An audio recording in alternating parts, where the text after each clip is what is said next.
미야자키 규모 7.1의 지진을 시작으로 일본 난카이 해구 대지진에 대한 우려가 가시지도 않았는데 연이어 악재가 일본에서 터져 나오고 있습니다. 일본 역사상 가장 강력할 것이라는 태풍이 밀려 들어오면서 일본 열도는 공포에 휩쓸려 있는 상태인데요. 일본 기상청에 따르면 중심기압 945 헥토파스칼, 최대 풍속 초속 40m, 최대 순간 풍속 초속 60m에 달하는 어마어마한 태풍이 일본 앞에 와 있다고 합니다. 이에 일본의 많은 사람들이 일본을 떠나 한국으로 가겠다며 공항은 마비 상태에 빠지기까지 했다고 하는데요. 과연 지금 무슨 일들이 벌어지고 있는 걸까요? 안녕하세요. 저는 다니엘라 페레스입니다. 미국 샌프란시스코에서 태어나 자랐죠. 어릴 때부터 자연과 환경에 관심이 많았어요. 대학에서 환경공학을 전공하고 졸업 후에는 국제환경기구에서 일하기 시작했습니다. 열심히 일한 덕분에 지금은 미국 국제환경기후팀장이라는 중요한 자리에 있게 되었어요. 하지만 최근 일본에 출장을 다녀오면서 정말 믿기 힘든 순간들을 겪어야 했는데요. 너무 뜬금없겠지만 일본에 가서 한국의 위기 재난 대응 시스템에 놀라움을 금치 못하며 새로운 영감을 얻게 되었습니다. 아니, 일본에 갔다면서 갑자기 웬 한국의 재난 대응 시스템이냐는 말을 하실 수도 있는데요. 그럴 만한 이유가 있었습니다. 최근 몇 년 동안 전 세계적으로 환경과 기후 문제에 대한 관심이 크게 높아졌죠. 기후 변화로 인한 이상 기후 현상, 해수면 상승, 생태계 파괴 등 다양한 문제들이 점점 더 심각해지고 있거든요. 저와 저희 팀은 이런 국제적인 글로벌 환경 이슈들을 연구하고 대응 방안을 마련하는 일을 하고 있어요. 실제로 작년에는 아마존 열대우림 보호를 위한 국제 협약을 이끌어내는데 주도적인 역할을 했고, 올해 초반에는 북극 빙하 감소 문제에 대한 보고서를 발표해 세계적인 주목을 받았죠. 우리 국제환경기후관리팀들의 노력 덕분에 많은 국가들이 환경 정책을 강화하고 기업들도 친환경 경영에 더 많은 투자를 하고 있어요. 그렇다 보니 저는 제가 하는 일에 굉장한 자부심을 가지고 있었습니다. 하지만 일본에서 우연히 한국의 이야기를 듣고 와, 나는 아직 한참 모자라구나 라는 생각을 갖게 되긴 했지만요. 얼마 전의 일이었어요. 일본 정부가 후쿠시마 원전 사고로 발생한 방사능 오염수를 태평양으로 방류하기로 결정하면서 새로운 환경 위기가 전해 찾아왔었죠. 벌써 일본은 여러 차례 오염수를 방류하고 있는 상태인데 사실 이 문제는 단순히 일본만의 문제가 아니라 전 세계적인 해양 생태계와 인류의 건강에 영향을 미칠 수 있는 심각한 사안이기도 했었기에 일본의 저런 행동이 못마땅했었습니다. 저와 우리 국제환경기후관리팀은 매년 일본을 찾아가 이러한 문제들을 해결하기 위해서 현장을 방문했었어요. 올해에도 어김없이 현장 조사를 위해 일본을 방문했었죠. 현장을 직접 조사하고 일본 정부 관계자들과 만나 이 문제에 대해 안전 대책을 논의하기 위해서죠. 일본에 도착해서 짐을 풀자마자 우리는 일본 환경부 관계자들과의 첫 미팅을 위해 서둘러 준비했어요. 늘 그랬지만 회의실에 들어서자 긴장된 분위기가 감지됐죠. 일본 측 대표들은 방사능 오염수 방류가 불가피한 선택이었었다고 애써 설명했습니다. 원전 부진의 저장 용량이 한계에 달했고 더 이상 미룰 수 없는 상황이라고 말이죠. 근데 그걸 저희가 몰랐을 리 없었습니다. 이미 방류는 진작부터 시작했음에도 만날 때마다 이런 식의 핑계로 자신들의 방패를 준비하는 듯하는 일본인들이었어요. 저는 그럴 때마다 그들의 입장을 이해하면서도 이 결정이 가져올 수 있는 심각한 환경적 영향에 대해 우려를 표명했어요. 특히 방사능 물질이 해양 생태계에 미칠 장기적인 영향과 주변국들의 반발에 대해 지적했죠. 일본 측에서는 국제원자력기구의 안전성 검증을 받았다며 방류의 정당성을 주장했어요. 미팅이 끝난 후 우리 팀은 후쿠시마 현장으로 향했습니다. 버스를 타고 3시간 정도 이동하니 후쿠시마 제1원전이 보이기 시작했죠. 멀리서 보이는 거대한 원전 건물들과 그 주변의 텅 빈 마을들은 볼 때마다 느끼지만 가슴이 먹먹해졌어요. 12년 전 대지진과 쓰나미로 인한 원전 사고의 흔적이 아직도 생생하게 남아 있었거든요. 현장에 도착해서 우리는 방호복을 입고 원전 시설 내부로 들어갔고 오염수 저장 탱크들이 빼곡히 들어서 있는 모습을 보면 잠재된 상황의 심각성을 실감할 수 있었죠. 안내를 맡은 도쿄전력 직원은 현재 130만 톤 이상의 오염수가 저장되어 있으며 매일 140만 톤씩 새로 발생하고 있다고 설명했어요. 우리는 오염수 정화 시설도 둘러보았습니다. 일본 측에서는 다핵 종제 거설비를 통해 방사성 물질을 제거한 후 방류할 것이라고 설명했지만 트리튬이라는 방사성 물질은 완전히 제거하기 어렵다는 점이 걸렸죠. 이 부분에 대해 더 자세한 설명을 요구했지만 명확한 답변을 듣기는 어려웠어요. 그러던 어느 날이었어요. 갑자기 긴급 뉴스가 나오기 시작했죠. 일본의 초강력 태풍 산산이 접근하고 있다는 소식이었죠. 우리 팀은 급히 회의를 열어 귀국 일정을 연기하기로 결정했어요. 왜냐면 이번 태풍이 후쿠시마 원전에 미칠 영향을 직접 확인해야 한다고 판단했거든요. 우리는 TV를 통해 실시간으로 상황을 지켜보았는데 그 광경은 정말 믿기 힘들 정도였습니다. 초속 70m가 넘는 강풍에 건물들이 흔들리고 거대한 파도가 해안을 덮치는 모습을 보며 할 말을 잃었죠. 태풍이 북상하면서 피해 상황은 점점 더 심각해졌습니다. 가고시마, 미야자키, 구마모토 등 규슈 지역 전체가 초토화되다시피 했죠. 도로는 물에 잠기고 건물들은 무너졌으며 나무들은 뿌리째 뽑혀 날아갔어요. 뉴스에서는 계속해서 사상자 수가 늘어나고 있다고 보도했죠. 지난 8일 미야자키의 규모 7.1의 지진을 시작으로 난카이 해구 대지진에 대한 우려가 고개를 들더니 연이어 큰 지진들이 발생했어요. 도쿄 근처 가나가와현에서 규모 5.3, 홋카이도 북동쪽 해역에서 규모 6.8, 이바라키현에서 규모 5.1까지 이렇게 짧은 기간에 큰 지진들이 연달아 일어나는 건 정말 이례적인 현상이라고 하더군요. TV에서는 일본 기상청 관계자가 인터뷰를 통해 이런 말을 하고 있었습니다. 이번 태풍은 일본 관측 역사상 가장 강력한 태풍 중 하나입니다. 1959년의 태풍 베라 이후 가장 심각한 피해가 예상됩니다. 이 말을 들으니 정말 심각한 상황이라는 걸 직감적으로 알 수 있었습니다. 일본 기상청에서도 점점 세력이 강해지고 있다는 예보를 했었고 발표에 따르면 태풍의 중심 기압이 945 헥토파스칼에 최대 풍속이 초속 40m, 순간 풍속은 초속 60m에 달할 것이라고 이야기했어요. 국제환경 기후 관련한 일들을 하고 있다 보니 이 수치가 뭘 의미하는지 저는 알고 있었습니다. 만약 실제로 저런 태풍을 만나게 되면 아파트를 집어 삼킬 만한 파도는 물론이고 땅에 박혀있는 나무까지도 뽑아버릴 수 있는 엄청난 위력이죠. 그런데 그때였어요. 우리 팀의 일본인 통역사인 타나카 사요코 씨가 갑자기 울음을 터뜨리더군요. 저희 가족이 고향인 구마모토에 있어요. 연락이 되지 않아요. 그 말을 듣고 우리 모두 깊은 걱정에 빠졌죠. 이건 단순한 자연재해가 아니라 일본 전체의 존립을 위협할 수도 있는 대재앙이라는 생각이 들었으니까요.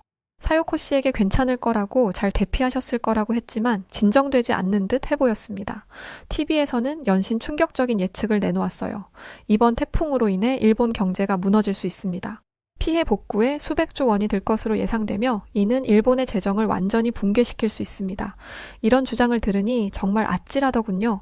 저와 팀들은 이런 상황에 일본 정부의 대응을 주의 깊게 주목했어요. 이런 심각한 자연재해 상황에 재난 대응을 어떻게 하는지 지켜보기 위해서였죠. 하지만 예상과 달리 일본의 재난 대응 시스템이 제대로 작동하지 않는 것 같았어요. 대피 명령이 늦게 내려졌고 구조 작업도 지연되고 있었죠. 특히 황당했던 건 재난 문자 시스템의 문제였어요. 사요코 씨가 자신의 휴대폰을 보여주며 말하더군요. 저는 재난 문자를 받았는데 제 지인은 재난 메시지를 받지 못했대요.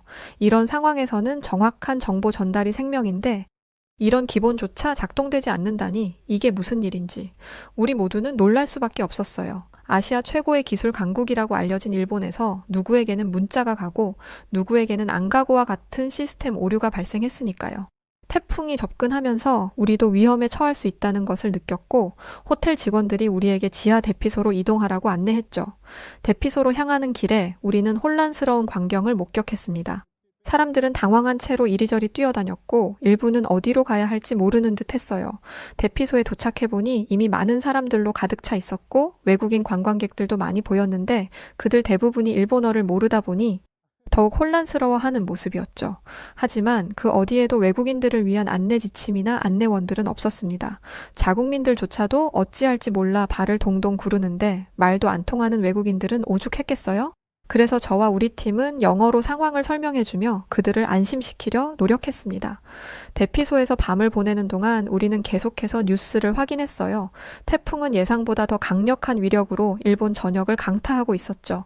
국제환경기후 팀장으로서 사실 일본의 방사능 방류에 대한 사항으로 왔었기에 제 관심은 사실 일본의 일반적인 태풍 피해보다는 후쿠시마 원전에 있었습니다.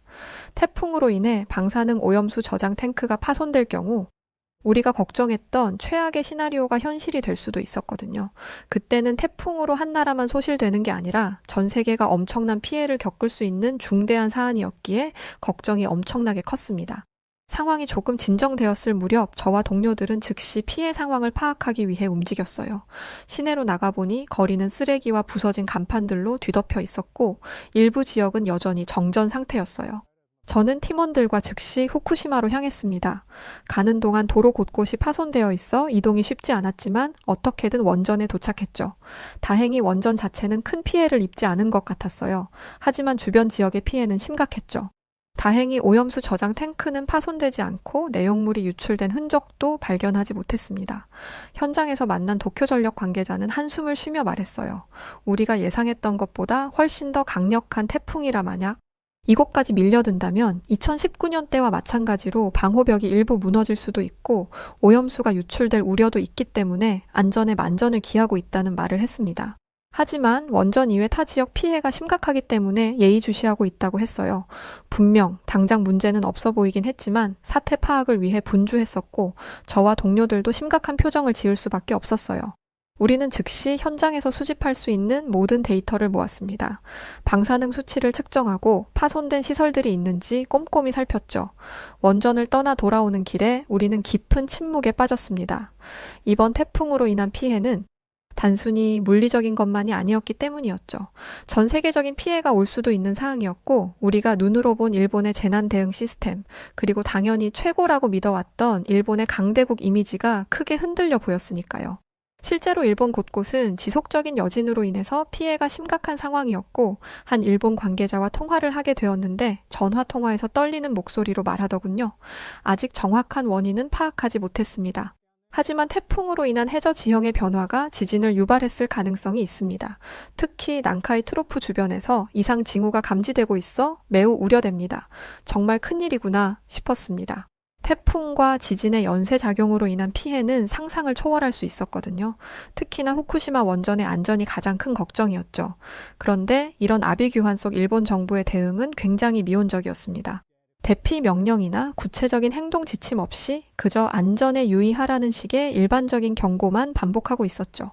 저희 통역사 사요코 씨는 분노한 듯 일본 정부를 향해 비판하기 시작하더군요.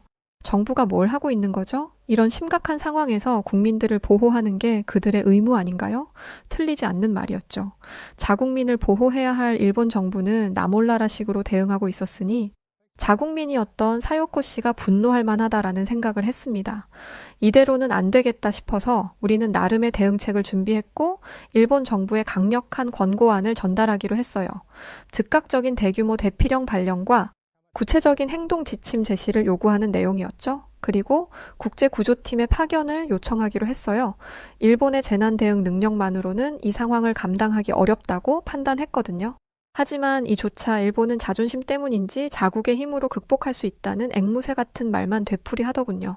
국제구조팀 파견을 요청하지 않아도 됩니다.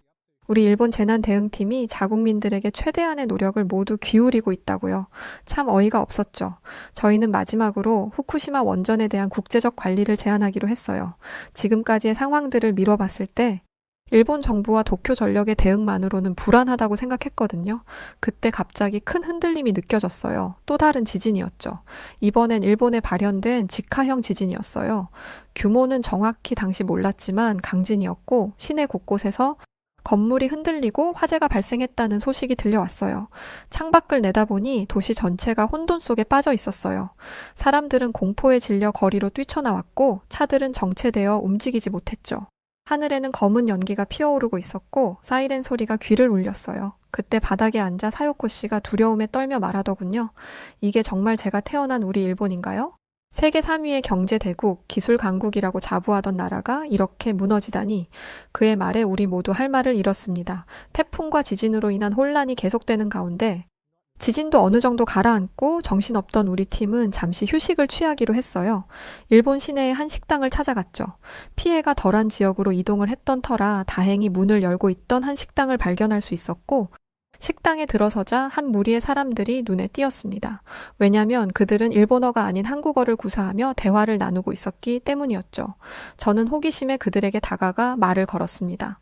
안녕하세요. 혹시 한국에서 여행 오셨나요? 영어로 질문을 던졌기에 못 알아들을까 했는데 한국인들은 영어를 잘했습니다. 한국인 한 명이 대답했어요. 아니요, 여기 저희들은 모두 한국인들은 맞는데 여기 살고 있어요. 일본에서 거주 중이던 한국인 분들이셨던 거죠. 당연히 그 자리에서 이번 일본의 태풍 관련한 이야기가 오고 가고 있었고, 저도 그 자리에서 한국인들과 대화를 나누다 놀라운 사실을 알게 되었습니다. 이런 재난 속에서 한국인들은 일본 정부가 제공하는 재난 시스템을 이용하지 않고 있었거든요.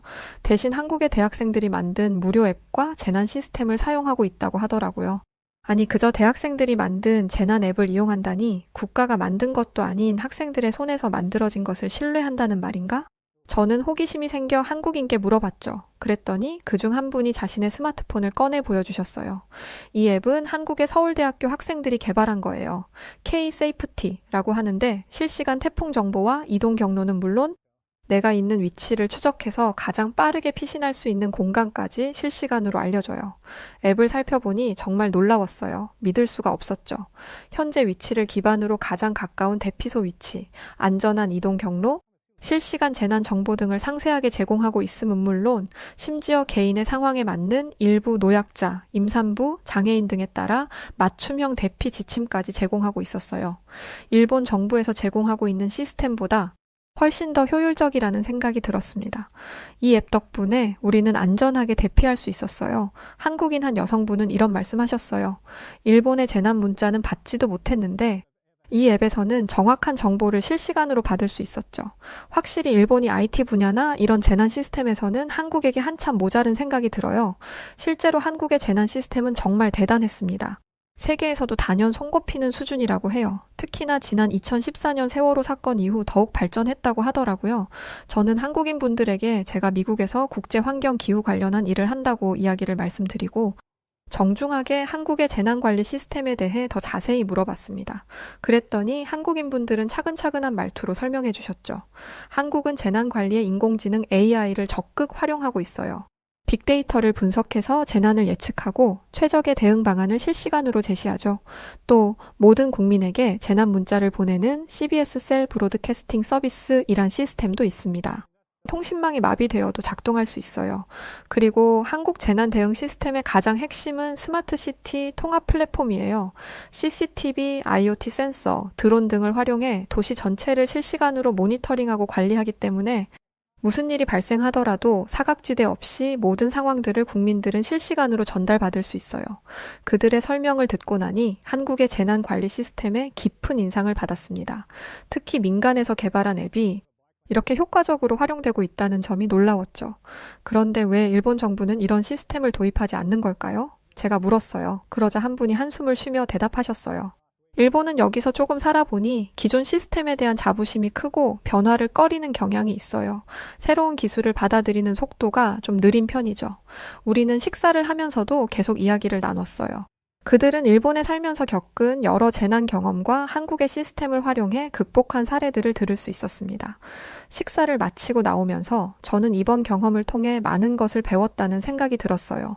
재난 관리는 단순히 시스템을 갖추는 것으로 끝나는 게 아니라 끊임없이 새로운 기술을 도입하고 개선해 나가는 과정이 필요하다는 걸 깨달았죠. 호텔로 돌아오는 길에 우리 팀은 이번에 알게 된 한국의 재난관리 시스템에 대해 놀라움을 표하며 이야기했었습니다.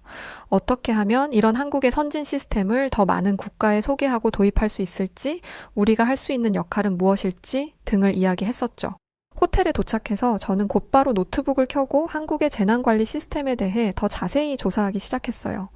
이번 일본 방문의 목적은 방사능 오염수 문제였지만 뜻하지 않게 재난관리 시스템이라는 새로운 주제를 발견하게 된 거죠. 일본에서의 일정을 일단락하고 서둘러 일본을 빠져나가기로 했습니다.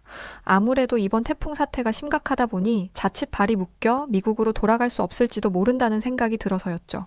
일본에서 해야 하는 일들도 어느 정도 마무리 지을 수 있었기에 서둘러 저희는 나리타 국제공항으로 향했습니다. 그런데 공항으로 향하는 도로가 꽉 막혀 있었어요. 통역사였던 사요코 씨도 원래 공항으로 가는 길에 차가 많기는 하지만 유독 더 많은 것 같아요. 라고 말하더군요. 알고 봤더니 지금 일본의 많은 젊은 사람들이 태풍을 피해 한국으로 가려고 공항으로 향하고 있다는 사실을 알게 되었어요. 다른 나라도 많은데 왜 한국을 가려고 하는 거지? 바로 옆 나라라서 태풍의 피해가 간접적으로 있을 수 있을 텐데 제가 이렇게 혼잣말을 하자 사요코 씨가 휴대폰으로 뭔가를 계속 보더니 이런 말을 하더라고요. 최근 SNS를 통해 한국의 우수한 재난 대응 시스템에 대한 정보가 퍼진 것 같아요. 일본의 많은 젊은이들이 일본보다 한국이 더 안전하다고 생각한다는 말을 듣기는 했었는데 그 말이 사실인가 봐요. 실제로 일본 곳곳에서 만난 젊은 사람들의 생각이 그랬어요. 연령대가 있는 일본 어른들은 한국을 좋지 않는 시선으로 보는 게 사실이지만 아직 어린 20대 젊은 사람들은 일본보다 한국이 더 선진화된 국가라고 생각하는 젊은 사람들도 많고 요즘 한국의 콘텐츠가 워낙에 파워가 있고 인기가 높다 보니 한국을 좋아하는 일본인들이 많은 것 같았죠. 근데 이건 일본뿐 아니라 우리 미국에서도 그렇거든요. 미국 전역에 한국의 문화가 자리 잡았고 어딜 가나 한국의 노래를 따라 부르는 젊은 사람들을 쉽게 볼 수 있으니까요. 더군다나 지난번 파리 올림픽 때 저도 프랑스를 센 강수질 문제 때문에 가야 했었는데 아마 저뿐만 아닌 참가 국가들 중에 프랑스를 방문했던 관광객들은 다들 아실 거예요. 한국이 파리올림픽에서 어떤 영향력을 끼쳤는지 말이죠. 정말 어마어마했었고 제가 조사하러 갔던 센강이 수질 개선 문제도 한국의 기술력을 벤치마킹하여 2조 원이나 들여 프랑스에서 도입했었다고 하니까 한국이 지금 전 세계적으로 얼마나 대단한 존재로 자리 잡혀 있는지 대충 알 수 있었어요. 근데 일본에서조차도 마찬가지였던 거죠. 오랜 시간에 걸쳐 겨우 공항에 도착하자 정말 많은 일본 사람들이 출국장 앞에 줄을 서 있었죠.